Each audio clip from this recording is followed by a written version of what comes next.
Welcome back. We are on part 2 of Florida. So we're page 218. I'm going to try to make this a little bit fun by talking with the accent, so bear with me.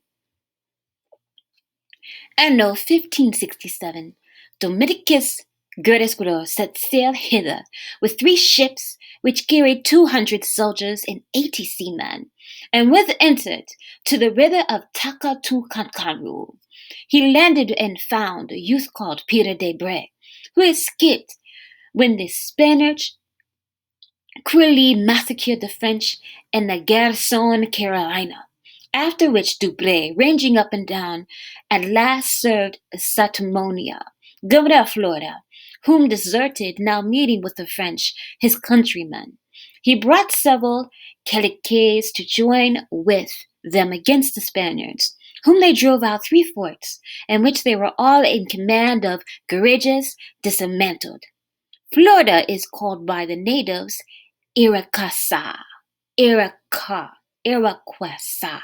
Spanish have built 2 forts in the same. The one erected on Promontory Helena is consecrated to Apostle Matthew. The city and the fort of St. Augustine in Florida lies near River May. Both city and fort stand on a hill, which is pleasant and well set with trees. Between the fort is a deep, wide channel, which wastes the city and fort. It is 8 square at each corner and stands around a tower, in which the soldiers kept ground. The country is watered by 2 rivers, which gliding between the main and the foreland are great safeguards to the fort. The city is almost square. Only against the fort, it's much closer built than any other place, divided into 4 streets. The church stands without the city, and before the Augustine Cafoya.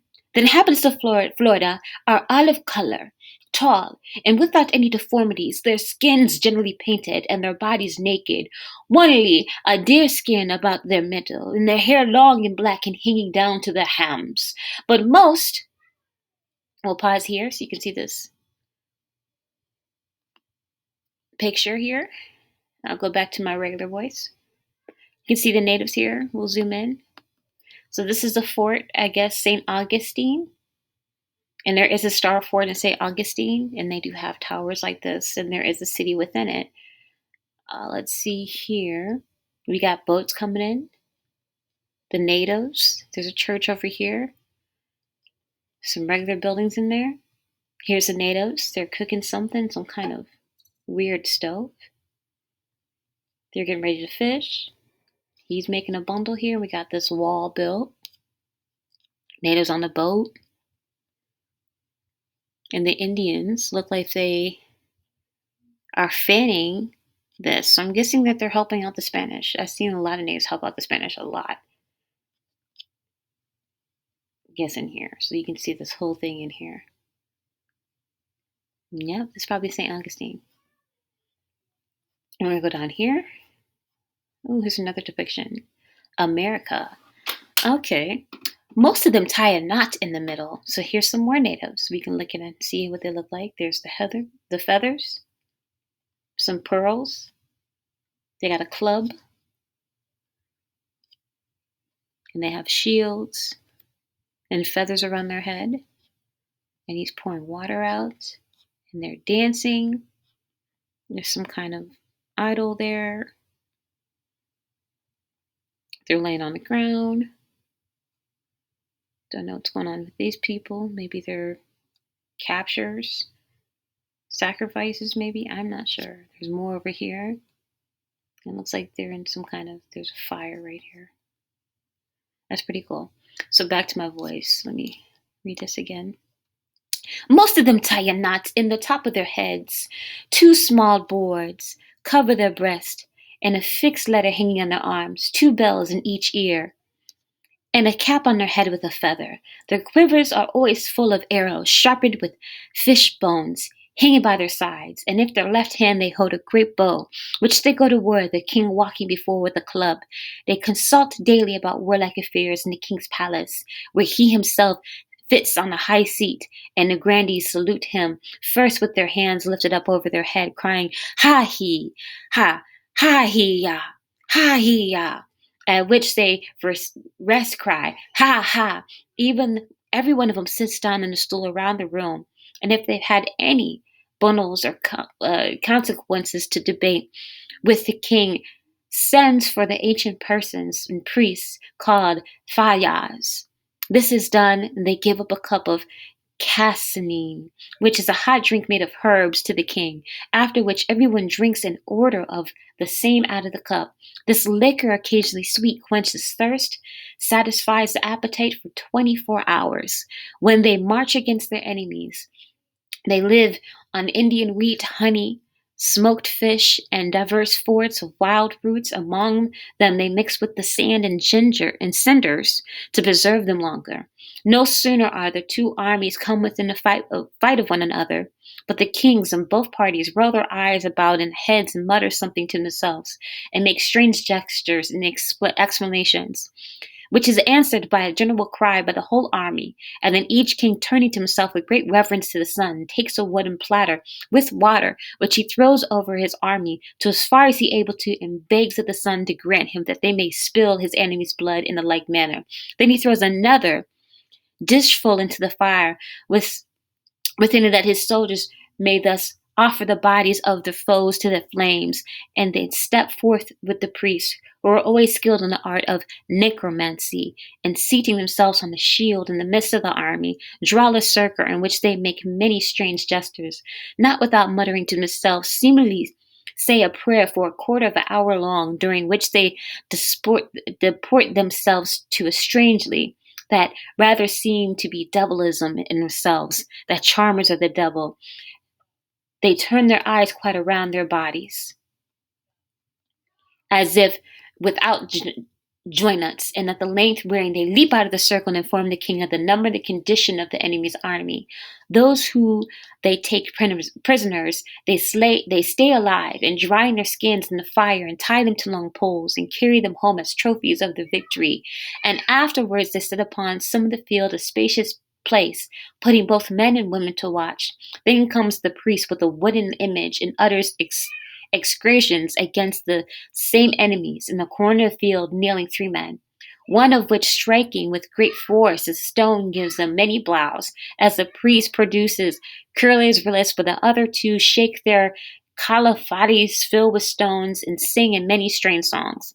No sooner this is ended, but the women whose husbands are slain in battle, walking to the kings, cover their faces with their hands, making many strange gestures, and desire liberty to take what revenge they can, and license also to marry at the limited time. All which the kings permitted, they return comforted home, crying. Not long after, they go to the place where their husbands lie buried, where they crop their hair up to their ears, throw it onto the grave, as also the arms of drinking cups, which the deceased used in their lifetime. After this, they may not marry before their hair is grown again back to their shoulders. The same custom is also observed when their king is buried, but also his subjects fast and howl 3 days together, stick his grave full of arrows, and burn his house and all his goods. The Floridians differ amongst themselves very much, for those that inhabit the province of Panuca, which borders upon New Spain, are vigilant and cruel people, offering the prisoners to their idols, eating them. The men pluck up their hair off their breast and beards by the root, making holes through their nose and ears, marry not to their 40th year. Next to these follow the realms of Aranaris and Albardafia, inhabited by people which exceed all others in civility. The natives of Farquasia run faster than deer, and they tire not, and they travel the whole day. The best swimmers are found in Aphia, and Samaria, where the women swim through the deep great rivers, and their children in their arms. Here also are many hermaphrodites, which carry all the luggage when the army is upon march.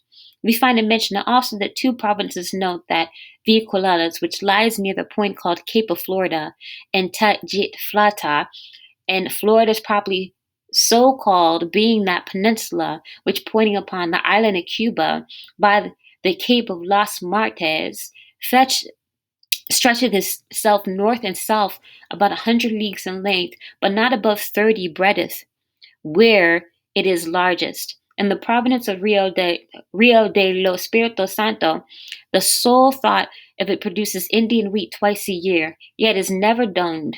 And when the corn, which is planted in March and June, is in, they burn weeds, ashes of which serves them instead of soil. The king divides the corn accordingly to the man's family, and in the winter they dwell 4 months in the woods, where they build small huts of palm boughs and feed on venison, smoked fish, crocodiles, which they have pure white flesh, and are caught after this manner. On the shore of the rivers built little houses full of round holes in which they place watch, who is to give notice to 10 or 12 associates, covered with all bars full of little sharp prickles, which they thrust into the crocodile's throat, to whom the mouth comes running at them, and so, throwing them on his back, flick his belly full of arrows, and kill him with clubs. But for more stability, the art in which they take deer, they hide themselves under a sags of skin for cunning to seem as if they're living, and they place near the rivers where the deer generally come to drink, and when out of a sudden they shoot them. The priests serve instead of chair guns, where they always carry a bag full of herbs about with them, which are chiefly good against venereal distempers, for these people are exceedingly libidinous, nay, sodomy, and defiling young children is accounted no sin, yet they are much inclined to women they attain to great age. Renan Lamartine, landing not far from the city of Augustine, St. Augustine in Florida, situate on the banks of the River May, met with the Floridan governor of Saturnia, who conducted him to the French king's court of arms, erected 2 years before, which Santorona, which is a testimony of his zeal to the French, had crowned with laurel and the flowers. Santorona, which him also his son Artorius, who had begotten diverse children on his mother, whom his father after a time no more acknowledging, resigned her up wholly to him, at which the time also his great-grandfather began living, was above 150 years old, and saw his children's children to the fifth generation. The religion of Florida, wow, they lived up to 150 years old? Jeez. The religion of Florida is abominable, wicked, and cruel, and when they return conquerors of Patel, the old women take off their dried hair from forementioned poles, hold it aloft, and thank the sun for their victory. But the offerings of their firstborn sons are terrible, for they knock out their brains with a club in the presence of the king. The animal worshipping the sun is also very ridiculous, for filling the skin of a sag with a full sweet-smelling herbs. They hang the horns and neck with garlands, and carry it with noise of their kind, with vocal instruments and music, to a high trunk or hollow body tree, on which they place the stuffed bag with the head towards the sun, which is done when falling down, the desire that he would please to afford them plenty and much fruit as they offered to him. After which, taking their leave, they let the forementioned skin remain there to the following year. Ooh, they let the foreskin remain there? Ooh, jeez. Spaniards sensed their defeat in the 4th Carolinas, their encouragement with Sir Francis Drake Anno in 1585. They had little disturbance on Florida. Drake, having burnt in Plano Domingo and Cartagena, stared along the coast of Florida, discovered a beacon of fame, where he sent out spies who feared the leak of a river, whole banks that they saw a fort, and somewhat higher the town of St. Augustine, built full of wooden houses, and they be related. Yeah, the fort was higher than the town of St. Augustine. Wow, so they found a fort. Let's see. They fired his guns twice against St. John, which the Spaniards, answering only the volleys, fled with the commander Peter Menendez. When the English prepared to storm, a prisoner, being a Frenchman, came from a boat from them to Drake, and informed them that the Spanish had left the city St. Augustine and Fort St. John. So that's probably St. John's County, which Drake was going found the Spillosos pleated burros, covered them with earth, checked in 2,000 pounds for the payment of the soldiers, and the 14 brass guns which he set sail hence. The mountains of this country are only the Appalachian Mountains, supposed by the natives to have rich mines of gold in them. And when the Spanish saw, but had no time, no other accusation to stay and search them, by reason they were so much weary and wasted with a long march before they had got hither, have found the people so sought the abstinent whereabouts that instead of entertaining them with the hens and fowl in the places that had done, they were welcomed with bows, made to return, leaving not only a few best shoulders behind. Rivers are many, the whole very large, commodious as Rio Seco, or the dry river, so called by the Spaniards to some think because they could not find any gold in it. 2, the Rio Grande, or the Great River. 3, Legunes. 4, Garumuna. 5, the Sequana, and etc. There's lest framed by the French who after the Spaniards for some time, but have never had any long possession of the country. There are also Rio de Flores, Rio de Neves, and Rio de Espiritu Santo. Lesser streams, but yet all of them with rest falling several places into the Great Lake of Mexico, the Gulf of Mexico, and some of them not a little haunted by the caimans or the West Indians crocodiles, a creature which has been afraid for dangerous both on sea and land. The natives who have yet hold a possession and command it for most of the part are themselves generally sorted into certain tribes or great families, which all are governed severally by chiefs of their own, which they call Paracusis, which by reason, therefore, almost continue in feud and war with one another. The towns and places most known in this province are St. Helens, seated near unto the promontory of the name where the country rose from Virginia, Fort Charles, or Axe Carolina, built so-called named by the French king, but afterwards ruined by the Spaniards. Port Royal, well-frequented haven as the mouth of the river, bear the name. More inland there is Apache, old town of the natives, formerly a place of great resort, but now a poor thing, about 40 or 50 cottages, and yet as poor as it is Pampalinas Neves, as before related, when he searched the country, he found the natives not willing to part with it, for he took it from them. It was not without some resistance that they quickly recovered it again, and at the name of Ati, another old town of theirs, 9 days' march from the other, they overtook him and fell so resolutely upon him that he left not a few of his best soldiers dead upon the place, that it was content himself to march quietly away with the rest. Ochulas is a town consisting of the 500 or 600 sheds and cottages, likewise of the natives. Vitochuche, a borough of the 200 houses. There is also on the eastern shore of the Peninsula St Matthews a place of possessed and well fortified by the Spaniards and St. Augustine's on the same shore, but lying somewhat more suddenly than the other mouth of the river of the name, and the taken sacked by Sir Francis Drake in the year of 1885, Florida.